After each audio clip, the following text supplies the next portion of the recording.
You're watching World TV. Kindly subscribe to our YouTube channel for more videos. Click on the subscribe button and the bell beside it. These will notify you once we drop a new video. Thank you.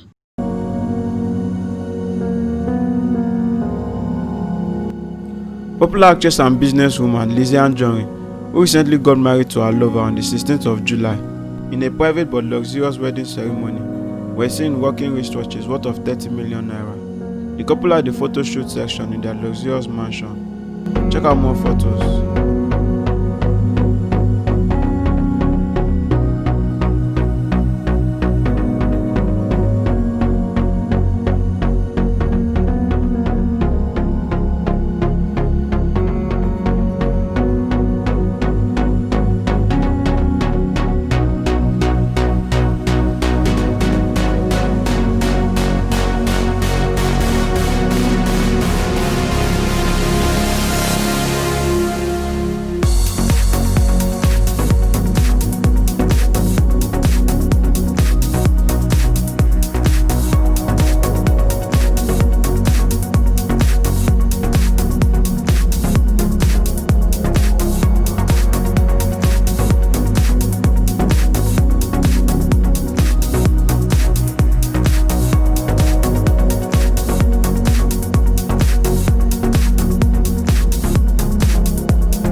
Thanks for watching this video. Don't forget to click the subscribe button, kindly comment and share. Thank you, Boya TV.